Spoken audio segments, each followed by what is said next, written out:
সবাই একলা খারান ভাই আপনার একটু খারান একলা আপনার কটা ছবি উঠে রাখি কই যেতেছেন ভাই কুমিল্লা কুমিল্লা কুমিল্লা বুড়িচং। বুড়িচং না ভাইরা কি নিলেন?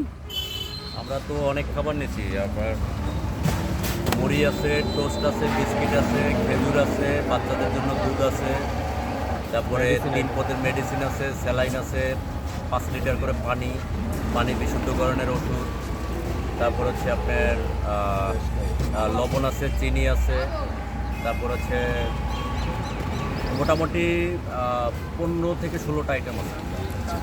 তো ভাই আপনারা যে যাইতেছেন এই যে মহল্লার ভিতরে অনেক জায়গায় মানুষ যেতে পারে না, ওই জায়গায় যাবেন কেমনি আপনারা? আমরা চেষ্টা করবো কোনো বর্তমানে চলে যাওয়ার, আমাদের নৌকা আছে ওখানে। বেসিক্যালি হয় কি, এখন যারা ত্রাণ দিতে যাচ্ছে ম্যাক্সিমাম ওই সামনে যাদের পাচ্ছে তাদের দিয়ে আসতেছে, কিন্তু আমাদের সবসময় ব্যতিক্রমী উদ্যোগ থাকে যে যারা পায় না, ভিতরে মানুষ অনেকে পায় না, অনেকে কাতাকাটি করতেছে তাদের মধ্যে পৌঁছানোর জন্য আমরা চাল ডাল আলু এগুলো দিতে পারতাম, কিন্তু ওদের রান্না করে খাওয়ার মতো অবস্থা নাই, যার কারণে আমরা শুকনো খাবার দিচ্ছি। কিন্তু সবচেয়ে দুঃখের ব্যাপার হলো গতকালকে টোটাল ঢাকা সিটিতে কোথাও চিরা পাইনি। এটা হচ্ছে সবথেকে দুঃখের ব্যাপার যে ব্যবসায়ীরা আসলে সিন্ডিকেট করছে না কি জানি না।